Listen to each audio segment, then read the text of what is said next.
మీరు పర్సనల్గా బేసిక్గా మీరు చాలా కామ్ గోయింగ్ అలా అవ్వడం వలన, లేకపోతే అంటే మీ హీరో క్యారెక్టర్స్ కూడా అలాగే ఉంటాయి అందువల్లనే కొంచెం కమర్షియల్ హీరోస్ మిమ్మల్ని చూజ్ చేసుకోవడానికి వెనకాడుతున్నారు అనేది ఒక టాక్, అంతేనా లేకపోతే ఇంకేమైనా రీజన్స్ ఉన్నాయా?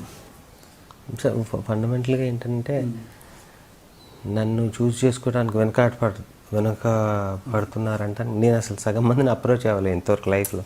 ఓకే, ఫస్ట్ థింగ్ మీరు సాఫ్ట్గా ఉంటాయి హీరో క్యారెక్టర్. ఫస్ట్ థింగ్ ఏంటంటే family is a different genre, action వస్తే సేఫ్ జోనర్.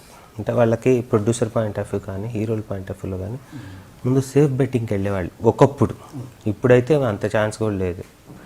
ఒకప్పుడు ఏంటంటే ముందు 50-60% సేఫ్ బెట్ అవుతుంది. Success rate for any human being especially in films 4 పోతే ఒకటి ఆడుతున్నాయి, వరుసగా 2-3 ఇట్లు ఇచ్చిన ఎవరు లేరు. సో ఎప్పుడు ఏంటంటే రిస్క్లా ఫీల్ అవుతూ ఉంటుంది. అదైతే సేఫ్, కనీసం ముందు కొనుక్కున్న వాళ్ళందరూ సేఫ్ ఉంటారు. ఇదైతే ఉండదేమో, ఎందుకనంటే కొనే రేట్లు తక్కువ ఉంటాయని. ఎస్, అంటే అప్పట్లో జనాల టేస్ట్ కూడా అట్లే ఉండేది. ఇప్పుడు అవే అయితే చీకొడుతున్నారు. అంత రొట్టగా ఉంటానంటే ఇప్పుడు people are not accepting it all. So that is the first cause. Second, నేను 50% హీరోలని I never met him, I never ask them, I will tell a story. Second thing అది.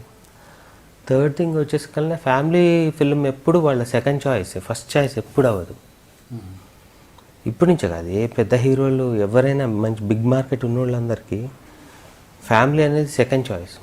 కామెడీ ఫిల్మ్ ఫస్ట్ చాయిస్ అయింది, action ఒకప్పుడు first choice ఉండేది, దాని తర్వాత entertainment film first choice అయింది.